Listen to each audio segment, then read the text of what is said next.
조선왕조 500년의 아들이 왕이 되는 것을 지켜보고 살아서 왕의 어머니로서 대접을 받은 경우는 순조의 어머니 수빈박 씨가 유일하다. 이번 시간에는 그 수빈박 씨에 대한 이야기입니다. 박명원은 자신도 모르게 절로 한숨이 나왔다.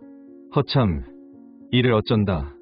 그렇게 호언장담을 했는데 전하께 뭐라 아뢰어야 한단 말인가. 답답한 심사를 견디다 못한 박명원이 닫힌 방문을 활짝 열어 젖혔다. 밖에는 며칠 전부터 시작된 장마가 여전히 계속되고 있었다. 추적추적 내리는 빗소리를 듣자니 그는 마음이 더욱 착잡해졌다.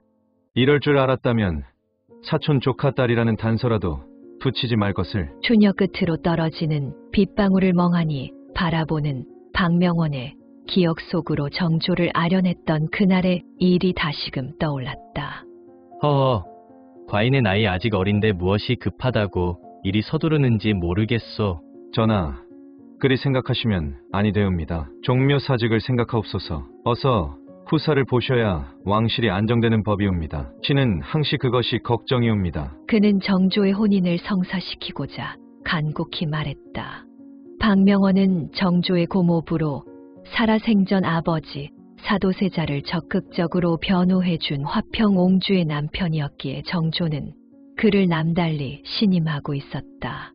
과인이 이토록 건강한데 무엇이 그리 걱정이랍니까? 효의왕후가 자녀를 생산하지 못하고 뒤를 이어 간택된 선빈 성씨가 낳은 문효세자도 어린 나이에 세상을 뜬 후 더 이상 후사가 없자 많은 신하들이 후궁을 드릴 것을 적극 간청했지만 정조는 매번 거절했다.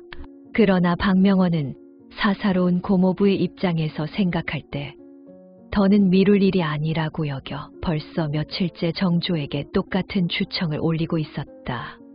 전하, 통촉하옵소서. 정조는 박명원의 추청에 못 이기는 척 말했다. 정 그러시다면 좋은 교수를 찾아주십시오. 신료들이 아무도 반대하지 않을 그런 사람 말입니다. 정조가 승낙하자 박명원은 기뻐하며 아뢰었다. 전하, 실은 소신의 진료 중에 재색을 두루 갖춘 교수가 한 명이 있사옵니다. 가세가 그리 넉넉한 편은 아니오나 전하를 모시기에 부족함이 없을 것으로 사료되옵니다. 박명원은 은근히 심중에 두고 있던 사촌 조카딸 얘기를 꺼냈다. 그럼 간택이다 뭐다 해서 일을 복잡하게 하지 마시고 공의 사촌에게 의견을 물어서 좋다 하면 알아서 처리해 주십시오. 정조는 모든 일을 박명원에게 일임하였다. 박명원은 퇴골하자마자 사촌의 집으로 불이 나게 달려가 의논하였다. 그런데 기뻐 날뛸 줄 알았던 사촌은 심드렁한 표정으로 언성을 높였다. 형님, 그 무슨 말씀이시오. 대궐의 후궁 자리는 왕자를 생산하지 못하면 그걸로 끝인데다 설령 왕자를 생산한다 해도 시기와 암투가 끊이지 않는 곳인데 내 어찌 귀한 딸을 그런 곳에 보낸단 말이오. 이보시게, 이 일이 성사되면 가문의 영광이 아닌가? 박명원이 의아해하며 말했다. 내 비록 가난하지만 곱게 기른 딸 자식을 호랑이 굴 같은 대궐에 보내면서까지 가문을 빛낼 생각은 추호도 없습니다. 그런 말씀 하시려거든 그만 돌아가십시오. 허허, 이거 참. 박명원은 혀를 찼다. 자네 생각이 정 그렇다면 어쩌겠는가? 평양감사도 제 싫으면 안 하는 것을. 내 이만 돌아가겠네. 그날부터 박명원은 혼자 속을 끓이기 시작했다. 이를 어쩐다. 친척이라 말해 놓았는데 이제 와서 다른 집 교수를 고를 수도 없고. 박명원은 방문을 닫고 다시 자리에 누웠다. 그러나 아무리 생각해도 뾰족한 방도가 떠오르지 않았다. 박명원이 끙끙거리며 골머리를 앓고 있는데 밖에서 하인의 목소리가 들렸다. 나리, 박생원님이 오셨습니다. 박명원은 자리에서 일어나 앉았다. 저 양반은 또 웬일이신가? 박생원은 박명원의 먼 친척벌 되는 이로 전라도 여주에서 농사를 지으며 서생 노릇을 하고 있었다다. 집안이 워낙 곤궁하여 친척들과는 일절 연락을 끊고 사는 박생원이었지만 박명원은 가끔 한양에 올라오는 그를 며칠씩 집에 묵게 하고 내려갈 땐 노자라도 얼마 손에 쥐어서 보내곤 했다. 아니, 대감, 어디 편찮으시오? 박생원이 박명원의 낯빛을 보더니 놀라 물었다. 아닙니다. 헌데 이 장마의 한양까지 어인일이십니까? 실은 이번 장마로 집이고 뭐고 다 홍수에 떠내려가고 말았네. 그래서 이번 장마로 여주 일대가 큰 피해를 보았는데 박생원 역시 살고 있던 살림살이 하나 건지지 못하고 그저 식솔들을 데리고 몸만 간신히 빠져나왔다는 것이었다.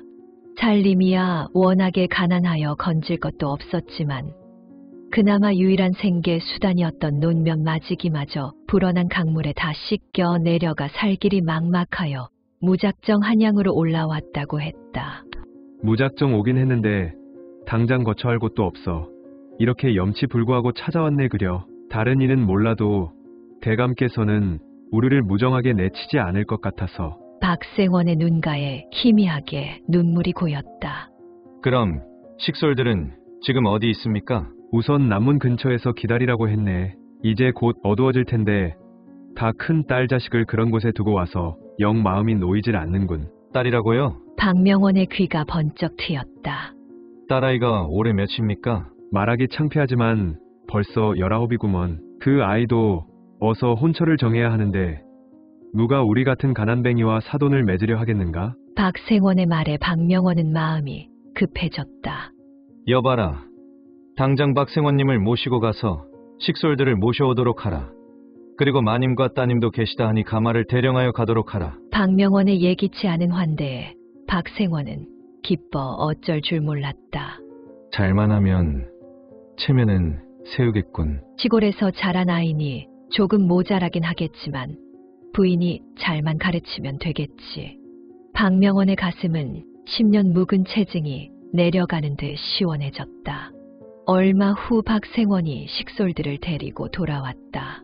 박명원은 하인에게 미리 일러둔 방으로 박생원과 식솔들을 모시게 한 후 박생원의 딸만 자신의 방으로 불렀다.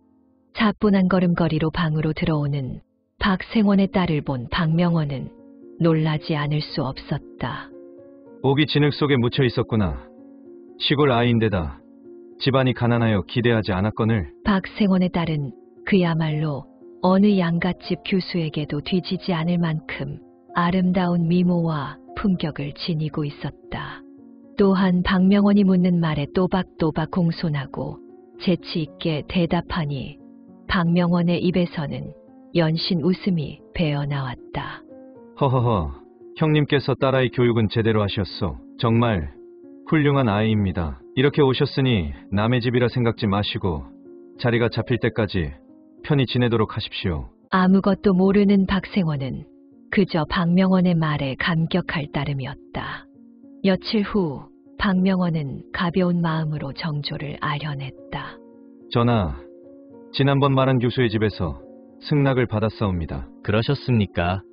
한 번 더 말하지만 규수는 별 탈 없을 사람이겠지요? 정조는 신료들이 후궁 간택을 두고 이러쿵저러쿵 말이 많은 터라 집안도 그렇거니와 인물 됨됨이도 정숙한 여인을 원했다. 그 점은 염려하지 않으셔도 될 것이옵니다. 한 가지 흠이 있다면 가세가 좀 곤궁하다는 것뿐이옵니다. 가세가 궁궁하다. 그거 오히려 잘 되었습니다 그려. 처가가 가난하니 세도를 부릴 염려가 없을 것이고 어느 당파에도 속하지 않았을 것이니 신료들의 당쟁에도 관여치 않을 것 아닙니까? 정조는 박명원이 중매를 선 박생원의 딸을 후궁으로 맞아들였다. 장마통의 재산을 모두 잃은 아버지를 따라 한양에 올라온 것이 계기가 되어 하루아침에 후궁이 된 이 시골 처녀는 다름 아닌 정조의 셋째 부인인 수빈 박씨였다. 그녀가 낳은 아들은 정조의 뒤를 이어 왕위에 오른 조선제 23대 왕인 순조이다. 잘 보셨는지요? 수빈 박씨는 정조임금의 후궁이며 순조임금의 생모이며 그녀에 대한 역사적 사실 가운데 가장 관심이 가는 대목은 살아생전 아들이 왕으로 즉위한 것을 볼 수 있었던 유일한 후궁이었다는 것입니다.